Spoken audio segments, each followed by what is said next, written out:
दोस्तों, जैसा कि हम जानते हैं, आजकल के जितने भी कॉम्पिटिटिव एग्ज़ाम्स हो रहे हैं या गवर्नमेंट जॉब के लिए जितने भी एग्ज़ाम्स हो रहे हैं, उन सभी एग्ज़ाम्स में इंडियन रिवर सिस्टम यानी भारतीय नदी प्रणाली से एक क्वेश्चन आता ही आता है।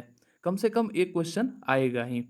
और ये चैप्टर इतना बड़ा है कि जनरली लोग इस चैप्टर को छोड़ देते हैं, नहीं पढ़ते हैं और फिर एग्ज़ाम में उसके क्वेश्चन को छोड़ देते हैं या गलत करके आ जाते हैं, जिससे आप अपना 2 अंक या ढाई अंक बहुमूल्य अंक को खो देते हैं एग्ज़ाम में। तो गाइज़, स्वागत करता हूँ आप सबका अरुणेखा स्टडी में। और मैं आप सब से आज वादा करता हूँ कि मैं इस टॉपिक को ऐसे आपके साथ डिस्कस करने वाला हूँ कि आपको इस टॉपिक से जुड़े एक क्वेश्चन भी गलत नहीं होंगे। आपको आज पूरा क्लियर करके करा दूंगा, हर एक चीज़ इसमें क्लियर करा दूंगा। ये ये सेशन को मैंने 2 पार्ट में रखा है। पहले पार्ट में हम आधे सेशन को कंप्लीट करेंगे और नेक्स्ट पार्ट में इस चैप्टर का आधा हिस्सा नेक्स्ट पार्ट में कर देंगे। ठीक है, तो चलिए शुरू करते हैं आज के इस सेशन को। सबसे पहले हम देखेंगे कि इंडियन रिवर सिस्टम है कैसे। ये 2 पार्ट में बटा हुआ है। पहला पार्ट है हिमालयन रिवर सिस्टम, दूसरा पार्ट है पेनिनसुलर रिवर सिस्टम। अब ये 2 पार्ट में बटा हुआ है, फिर इसके भी सब डिविजन्स हुए हैं। तो हिमालयन रिवर सिस्टम जो है, इसका 3 सब डिवीजन है। पहला है इंडस रिवर सिस्टम, दूसरा द गंगा रिवर सिस्टम और जो तीसरा है वो है the Brahmaputra river system. Okay, जो सेकंड पार्ट है पेनिनसुलर रिवर सिस्टम, इसका भी 2 सब डिवीजन है। पहला rivers falling in Bay of Bengal, इसको ईस्ट फ्लोइंग रिवर्स भी हम बोलते हैं। दूसरा सब डिवीजन है वो है फॉलिंग इन अरेबियन सी, इसको हम वेस्ट फ्लोइंग रिवर्स भी बोलते हैं। ठीक है, तो आज हम इंडस रिवर सिस्टम और गंगा रिवर सिस्टम, ये 2 सिस्टम को आज हम डिस्कस करने वाले हैं। ठीक है, और नेक्स्ट सेशन जो होगा उसमें हम ब्रह्मपुत्रा रिवर सिस्टम और ये पेनिनसुलर रिवर सिस्टम को डिस्कस करेंगे। तो चलिए शुरू करते हैं इंडस रिवर सिस्टम से। तो सबसे पहले इंडस रिवर के बारे में जानते हैं। इंडस रिवर पाकिस्तान का नेशनल रिवर है और पाकिस्तान का लॉन्गेस्ट रिवर है। ये एक बहुत इंपॉर्टेंट पॉइंट है, इसको आप याद कर लीजिएगा। दूसरी इसके बारे में एक इंपॉर्टेंट पॉइंट है वो है ये 3 कंट्रीज के मतलब 3 कंट्रीज होते हुए ये अरबियन सी में जाके गिर जाता है। तो वो 3 कंट्रीज कौन कौन है? तो पहला है चाइना, फिर इंडिया, फिर पाकिस्तान।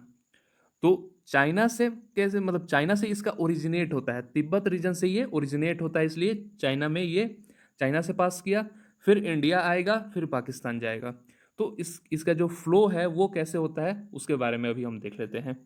तो सबसे पहले ये ओरिजिनेट होगा तिब्बत से, near Mansarovar and south of mount Kailash. तो सबसे पहले आपको एक मैं सैटेलाइट इमेज दिखा देता हूँ मानसरोवर और माउंट कैलाश का। ये रहा वो सैटेलाइट इमेज। यहाँ पे आपको माउंट कैलाश दिख जाएगा, ये है मानसरोवर लेक, ठीक है, और ये है राक्षस ताल लेक। ठीक, तो ये मानसरोवर हो गया और ये राक्षस ताल हो गया और यहाँ पे कैलाश हो गया। ठीक है, तो ये एक सैटेलाइट इमेज है। चलिए, ये यहाँ से तिब्बत रीजन से ओरिजिनेट होके इंडिया में आएगा। कहाँ? तो ये लेह रीजन में, इंडिया के लेह में इंटर करेगा और वहाँ से ये गिलगिट गिलगिट बाल्टिस्तान रीजन में पहुँचेगा, जो कि पाकिस्तान ऑक्युपाइड है। नेक्स्ट ये वहाँ से पाकिस्तान के प्लेन्स में जाएगा और वहाँ से पूरा पाकिस्तान होते हुए ये कराची के पास सिंध रीजन में पहुँचेगा और उसके बाद ये अरेबियन सी में एंड हो जाएगा। ठीक है, तो ये इसका जो फ्लो है वो इसी तरह से है। ठीक है, तो पहले चाइना से आया इंडिया में, इंडिया से पाकिस्तान में और फिर अरेबियन सी में जाके ख़त्म हो जाएगा। चलिए आगे देखते हैं इसके बारे में। अब इसका इसके ट्रिब्यूटरीज पढ़ना हमारे हमारे लिए बहुत ज़रूरी है और ट्रिब्यूटरीज के बारे में भी जानना बहुत ज़रूरी है। ठीक है, तो इसके कौन कौन से ट्रिब्यूटरीज हैं? तो पहला तो इंडस, तो ये नेम से ही आपको मालूम चल रहा है, ये तो रिवर ही है उसका, तो इसको हटा दीजिए। इसके ट्रिब्यूटरीज पहला हो गया रवि, जिसको रावी भी बोलते हैं, दूसरा ब्यास, तीसरा सतलज, चौथा चेनाब और लास्ट है झेलम। ये इतने ट्रिब्यूटरीज आपको याद करके रखना है, बहुत इंपॉर्टेंट। तो इसको याद कैसे करें? तो आपको तो मालूम है कि मेरे सेशन में ट्रिक्स ही चलता है। हर चीज़ हम ट्रिक से याद करते हैं, तो इसको भी हम ट्रिक से याद करेंगे। और मैं आपसे वादा भी किया हूँ कि आपको आज ये एक सेशन ऐसा है कि आप पूरा याद करके ही यहाँ से जाइएगा। तो ट्रिक है, इंदु रवि और व्यास के साथ चना जोर गरम खाने गई। चना जोर गरम गाने तो आप गाना ये क्रांति मूवी का है, ये सभी लोग सुने ही होंगे। जो ना सुने हो वो सुन लीजिएगा, बहुत ही अच्छा गाना है। ठीक है, तो इंदु से यहाँ हो जाएगा इंडस रिवर। ठीक है, रावी से हो गया रावी रिवर, ब्यास से हो गया ब्यास रिवर, सात, ये सात से हो जाएगा सतलज, चना से हो जाएगा चेनाब, और जोर से हो जाएगा झेलम। ठीक है, तो इंदु रावी और ब्यास के साथ चना जोर गरम खाने गई। तो इससे हमें याद हो गया इंडस रिवर सिस्टम के जितने भी रिवर्स हैं। ठीक है, अब आते हैं इसके बारे में कुछ देखते हैं। तो सबसे पहले ये मैप है, आपको मैप देखना है, आप देख सकते हैं। अभी मैं मैप के बारे में कुछ नहीं बोलूँगा, क्योंकि मैं आपको मैप को भी याद करा दूंगा एक बहुत ही अच्छे तरीके से और मेरे तरीके से। ठीक है, तो एक बार आप लोग मैप देख लीजिए। यहाँ पे आप देख सकते हैं इंडस रिवर, और आपको चेनाब, सतलज, रावी, ब्यास सब यहाँ पे दिख जाएगा। अब आते हैं मेरे स्टाइल से कैसे इसको मैप को हम याद करेंगे। तो सबसे पहले इस चार्ट को देखिए। इस चार्ट में क्या है, तो इस चार्ट में वो सारे रिवर्स हैं जिसकी हम चर्चा किए थे अभी कुछ देर पहले, जिसको हम ट्रिक से भी याद किए हुए थे। तो इसमें है सबसे पहले इंडस रिवर, और ये इंडस रिवर कहाँ से ओरिजिनेट हुआ है, तो ये मानसरोवर के पास जो कि तिब्बत में है वहाँ से ओरिजिनेट हुआ है। और कहाँ जाकर ख़त्म हो रहा था, तो अरेबियन सी में जाके ख़त्म हो रहा था। ठीक, नेक्स्ट है झेलम। झेलम कहाँ से, तो वैरीनाग से ये ओपन होता है, मतलब ओरिजिनेट होता है, जो कि कश्मीर वैली में है, और ये चेनाब में जाके मिल जाता है पाकिस्तान में। ठीक, नेक्स्ट है चेनाब, और चेनाब 12 अच्छा पास, मैंने एक वीडियो माउंटेन पास का भी दिया है आपको, जो ना देखे हों वो जाकर देख लेंगे, उसे भी मैंने ट्रिक से आपको याद कराया है। ठीक, 12 अच्छा पास है हिमाचल प्रदेश में, और ये पाकिस्तान में सतलज रिवर के साथ मिल जाता है। नेक्स्ट है रावी, और ये रोहतांग पास कुल्लू हिल्स के पास, ये भी हिमाचल प्रदेश में है, वहाँ से ये ओरिजिनेट होके चेनाब रिवर इन पाकिस्तान में जाके ये मिल जाता है। नेक्स्ट है ब्यास, और ब्यास, ये ब्यास कुंड नियर रोहतांग पास से ये ओरिजिनेट होता है, और ये पंजाब में सतलज रिवर में जाके मिल जाता है। ब्यास ही एक ऐसा रिवर है इंडस रिवर सिस्टम का जो इंडिया में ओरिजिनेट होता है और इंडिया में एंड भी होता है।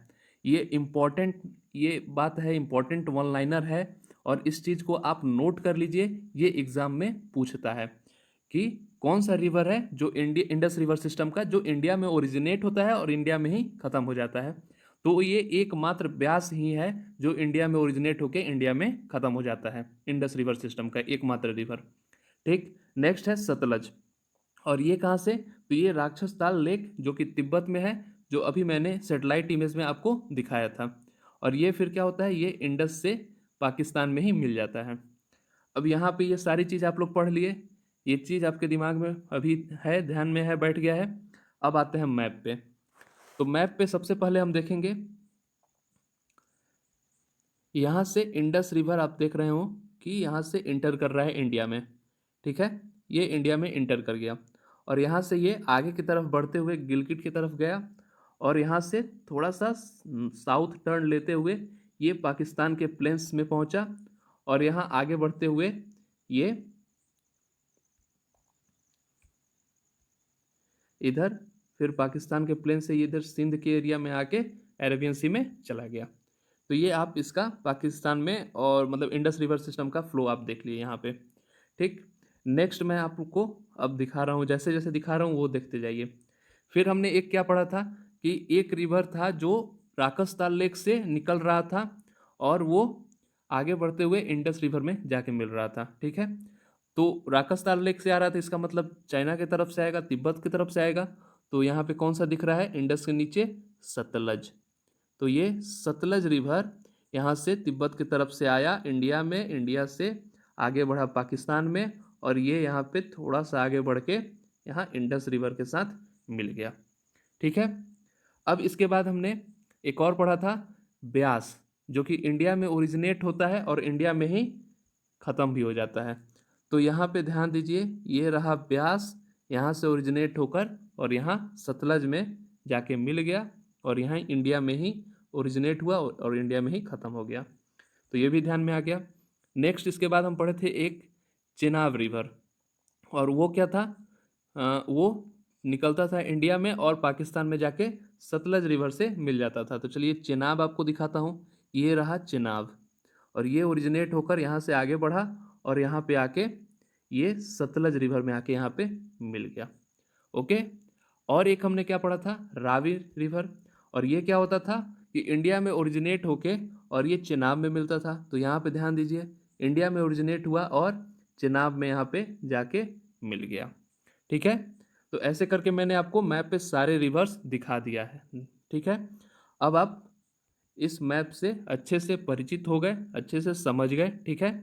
और इंडस रिवर सिस्टम में जितने भी ट्रिब्यूटरीज थे, जितने भी रिवर थे उससे एसोसिएटेड, उनके बारे में भी आप जान लिए, और आप अब इंडस रिवर सिस्टम को समझ लिए और अच्छे से समझ लिए। इसमें अब आपको कोई भी दिक्कत नहीं होगी। इसको याद करने के लिए ट्रिक भी आपको मिल गया। ट्रिक क्या था कि इंदु, रवि और ब्यास के साथ चना जोर गरम खाने गई। ठीक है। तो इस ट्रिक से आपको इतने सारे रिवर्स याद हो गए हैं। नेक्स्ट अब देखते हैं the Ganga river system. Okay. अब हम इसके बारे में पढ़ेंगे। तो चलिए इसको शुरू करते हैं। और ये द गंगा रिवर के बारे में पहले मैं आपको बता दूं, तो ये इंडिया का होली रिवर है, इंडिया का नेशनल रिवर है और इंडिया का लॉन्गेस्ट रिवर सिस्टम है। ओके। तो ये लाइन आपको हमेशा याद रहना चाहिए। ठीक। अब ये जो गंगा रिवर है, ये ओरिजिनेट होता है गंगोत्री ग्लेशियर से, जो कि उत्तराखंड में है। वहाँ से ये आगे बढ़ के देवप्रयाग में आता है, फिर उत्तर प्रदेश को उत्तर प्रदेश में आता है और उत्तर प्रदेश को पार करते हुए बिहार में आएगा। फिर बिहार से ये वेस्ट बंगाल में जाएगा, वहाँ से बांग्लादेश में जाता है और फिर बे ऑफ बंगाल में जाके ख़त्म हो जाता है। तो ठीक है, ये तो हमने इसके फ्लो के बारे में पढ़ लिया। ठीक है, कि कैसे कैसे कैसे कैसे ये फ्लो होता है। ठीक, आगे देखते हैं कि आगे इस रिवर सिस्टम के बारे में क्या है। तो आगे एक प्रश्न मैंने आप सभी के लिए डाला है, और वो प्रश्न है which of the following, sorry यहाँ पे स्टेट नहीं होगा, यहाँ पे रिवर होगा। ठीक है, which of the following river originates from Gangotri glacier. ठीक है, और ऑप्शंस हैं यमुना, भागीरथी, अलकनंदा और नन ऑफ दीज। और यहाँ मैं आपसे मतलब श्योर हूँ आप सब में 80% लोग नन ऑफ दिस चूज करेंगे, जो कि गलत है, क्योंकि उनको तो गंगा इसमें कहीं दिख ही नहीं रहा। तो गंगा कैसे वो, मतलब जब दिखेगा ही नहीं तो नन ऑफ दिस ही सिलेक्ट करेंगे। लेकिन ये गलत है और इसका सही आंसर है वो है भागीरथी। अब भागीरथी इसका सही आंसर कैसे हुआ, ये आइए अब समझते हैं। तो जब गंगा रिवर गंगोत्री ग्लेशियर से ओरिजिनेट होती है तो इसका नाम गंगा नहीं भागीरथी होता है। ठीक है, और भागीरथी के नाम से ये आगे बढ़ता है और देवप्रयाग में आता है। तो देवप्रयाग में इसका कॉन्फ्लुएंस होता है अलकनंदा रिवर से, और कॉन्फ्लुएंस होकर ये गंगा रिवर का वहाँ निर्माण होता है और गंगा रिवर बनता है। ठीक है, तो गंगोत्री ग्लेशियर से भागीरथी चली, देवप्रयाग में पहुंची, देवप्रयाग में अलकनंदा आई और भागीरथी के साथ कॉन्फ्लुएंस हुआ, मिलन हुआ और वहां से गंगा नदी का निर्माण हुआ और गंगा नदी वहां से आगे बढ़ी। ठीक, अब ये गंगा नदी उत्तर प्रदेश और बिहार और पश्चिम बंगाल, इन 3 स्टेट को पार करते हुए बांग्लादेश में पहुंची, और बांग्लादेश में पहुंचते ये कुछ पार्ट्स में डिवाइड हो जाती हैं और इसका जो मेजर पार्ट होता है उसका नाम हो जाता है पद्मा रिवर। फिर ये बांग्लादेश में गंगा नहीं पद्मा रिवर से जानी जाती हैं, और ये पद्मा रिवर थोड़ा दूर और आगे बढ़ते हुए जब बे ऑफ बंगाल के नज़दीक में पहुंचेंगी तो ये मेघना रिवर के साथ मिलकर मेघना नदी बन जाती हैं, और ये मेघना नदी बन के बे ऑफ बंगाल में गिर जाती है। तो ये इसका पूरा फ्लो का जो डिस्कशन था वो मैंने आपके साथ कर दिया। कैसे कैसे ये फ्लो, गंगा रिवर का फ्लो क्या है, वो सब कुछ मैंने आपको बता दिया। तो एक तो किस किस स्टेट से ये होके जा रही हैं वो मैंने बता दिया था, और कहाँ इनका नाम क्या होता है और नाम में क्या चेंजेज होते हैं, क्यों चेंजेज होते हैं, ये सब आपको मैंने बता दिया। अब यहाँ पे एक और बात, जब हम यहाँ देवप्रयाग की बात की है, फिर अलकनंदा की बात की है, तो इसके बारे में भी जान लेते हैं। तो अलकनंदा ये देवप्रयाग के पहले चार और कॉन्फ्लुएंस करती हैं, चार और प्रयाग बनाती हैं। मतलब टोटल अलकनंदा का 5 प्रयाग होता है, और ये पंच प्रयाग नदी इनको बोला जाता है। तो वो 5 प्रयाग कौन कौन से होते हैं वो मैं आपको बता देता हूँ। तो सबसे पहला जो इनका प्रयाग होता है वो होता है विष्णु प्रयाग, फिर होता है नंद प्रयाग, फिर होता है कर्ण प्रयाग, और चौथा होता है रुद्र प्रयाग। और ये रुद्र प्रयाग के बाद पांचवा प्रयाग बनता है भागीरथी के साथ, और वो होता है देव प्रयाग।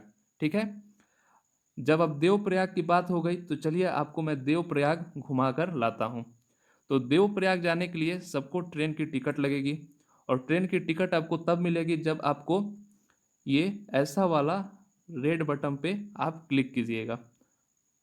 ठीक है, और कुछ लोगों के लिए फ्री टिकट भी है। वो फ्री टिकट उनके लिए है जो पहले से इस बटन को दबा चुके हैं और यहाँ ई के बाद डी लगवा चुके हैं। ठीक है, तो उनके लिए फ्री है, और जिनके जिनके पास ये फ्री पास नहीं है तो जल्दी से ये ई के जगह पर ई के बाद डी लगवा कर फ्री पास लेकर और इस ट्रेन में बैठ जाएं। तब हम चलेंगे देवप्रयाग। अब चलिए हम देवप्रयाग पहुंच चुके हैं, और अब देवप्रयाग का दर्शन करते हैं। तो ये रहा आपका देवप्रयाग। ठीक, यहाँ पे है, यहाँ पे आप देख रहे हैं कॉन्फ्लुएंस हो रहा है। ठीक है, ये आ गई यहाँ से भागीरथी, फिर यहाँ से आई अलकनंदा, और ये दोनों मिलकर यहाँ से गंगा नदी बन के आगे बढ़ रही हैं। ठीक है, तो आपको देवप्रयाग की दर्शन करा दिए। अब इस देवप्रयाग के दर्शन करके अब मुझे उम्मीद है आप सबको खुशी हो रही होगी, तो उस खुशी का इजहार आप लाइक बटन दबाकर कर सकते हैं, और ज़्यादा खुशी हो रही हो तो शेयर भी कर दीजिए, जिसकी उम्मीद मैं कर रहा हूँ। अब चलिए आगे बढ़ते हैं और गंगा रिवर सिस्टम की ट्रिब्यूटरीज को भी देख लेते हैं। तो ये गंगा रिवर सिस्टम की जो ट्रिब्यूटरीज होती है ये दो तरह की, एक होता है राइट बैंक रिवर और दूसरा होता है लेफ्ट बैंक रिवर। तो राइट बैंक रिवर कौन कौन से हैं? वो है यमुना, वो है यमुना, सोन और दामोदर। ये तीन रिवर जो हैं वो right bank river, right bank tributaries हैं। तो इसको याद कैसे करेंगे? तो इसको याद करेंगे ट्रिक से, और वो ट्रिक क्या है? तो वो ट्रिक है ये। ठीक है, ट्रिक क्या है? यशोदा। तो यशोदा, यशोदा मैया, यशोदा मैया तो आप लोग सब लोग जानते होंगे, यशोदा भी नाम ही है। तो ये यशोदा का या जो है उससे हो जाएगा यमुना, सो से हो जाएगा सोन, द से हो जाएगा दामोदर। तो यशोदा से आपको राइट बैंक रिवर जो है गंगा रिवर सिस्टम की वो याद हो जाएगा। ठीक है, नेक्स्ट देखते हैं लेफ्ट बैंक रिवर्स कौन कौन से हैं। तो वो है गंगा, तो गंगा तो गंगा रिवर सिस्टम की ही है। फिर है रामगंगा, गोमती, घाघरा, गंडक और कोसी। ये 6 इंपॉर्टेंट आपको लेफ्ट बैंक रिवर के नेम्स दिए हैं मैंने, और भी 2-3 हैं जिसका मतलब वो ज़्यादा इंपॉर्टेंट है नहीं, तो इसलिए उसका नाम मैंने हटा दिया है। ठीक है, तो इसको कैसे याद करेंगे? तो इसके लिए भी मेरे पास ट्रिक है, और वो ट्रिक क्या है? रामगंगा घूमती हुई घाघरा गंदा नहीं करो। सॉरी, राम गंगा मैंने बोल दिया, यहाँ पे है गंगा राम घूमती हुई घाघरा गंदा नहीं करो। तो गंगा राम में जो गंगा है उससे हो जाएगा गंगा, फिर राम से हो जाएगा राम गंगा, घूमती से हो जाएगा गोमती, घाघरा से हो जाएगा घाघरा नदी, गंदा से हो जाएगा गंडक, और नहीं करो में जो करो है उससे हो जाएगा कोसी। ठीक है, कोसी रिवर को बिहार का सौरो मतलब सौरो ऑफ बिहार भी बोला जाता है, ये चीज़ भी आप ध्यान में रखिएगा। नेक्स्ट, अब इन सारे ट्रिब्यूटरीज के बारे में जो जो इम्पोर्टेंट है उनके बारे में हमें पढ़ना जरूरी है, वो भी अब देख लेते हैं। तो सबसे पहले है यमुना। यमुना ओरिजिनेट होता है यमुनोत्री ग्लेशियर से। ओके, यमुना ओरिजिनेट होता है यमुनोत्री ग्लेशियर से, और ये गंगा को ज्वाइन कर लेता है प्रयागराज में, मतलब प्रयागराज में गंगा से ये मिल जाता है। नेक्स्ट है सोन, और सोन ओरिजिनेट होता है अमरकंटक प्लेट्यू जो कि मध्य प्रदेश में है, और ये पटना में आके गंगा रिवर के साथ मिल जाती है। नेक्स्ट है गोमती। गोमती गोमत ताल फुलहर झील जो कि यूपी में है वहाँ से ओरिजिनेट होकर ये वाराणसी में गंगा से मिल जाती हैं। नेक्स्ट है कोसी। कोसी तिब्बत और नेपाल बॉर्डर के पास जो माउंटेन्स हैं उन्हीं के बीच से ये ओरिजिनेट होती हैं, और ये बिहार के कटिहार डिस्ट्रिक्ट में गंगा से मिल जाती हैं। ठीक, नेक्स्ट है गंडक। गंडक ह्यूबेन हेमल ग्लेशियर से ओरिजिनेट होकर ये बिहार के सोनपुर में गंगा से मिल जाती हैं। अब सोनपुर यहाँ नाम ध्यान रखिएगा, सोनपुर फेयर, सोनपुर मेला जो होता है वो एशिया का सबसे बड़ा मेला होता है। ठीक, नेक्स्ट है घाघरा। और घाघरा मैप्चा चुंगो ग्लेशियर से ओरिजिनेट होता है जो कि तिब्बत में है, और ये गंगा को ज्वाइन करता है बिहार के रिविलगंज रीजन में। ठीक है, तो ये सारे इंपॉर्टेंट रिवर्स हो गए, ट्रिब्यूटरीज हो गए, और इन उनके बारे में जो मतलब कहाँ से ओरिजिनेट होते हैं और कहाँ गंगा को मिल जाते हैं, ये सारी बातें यहाँ मैंने बता दी आपको। और गंगा रिवर सिस्टम भी आपका यहाँ पे कंप्लीट होता है, और इसमें जितने भी ट्रिब्यूटरीज हैं उनको याद करने का ट्रिक भी मैंने दे दिया। शायद मैं उम्मीद करता हूँ कि आप सभी को ये चीज़ याद हो गई होंगी। लेफ्ट बैंक रिवर के लिए ये ट्रिक है और राइट बैंक रिवर के लिए ये ट्रिक है। ठीक है, तो आज के वीडियो में बस इतना ही। मिलते हैं अगले सेशन में, और इसका अगला पार्ट अगले सेशन में लेकर आता हूँ। तब तक के लिए थैंक यू और टाटा बाय बाय। लाइक करना ना भूलना भाई, शेयर भी कर देना।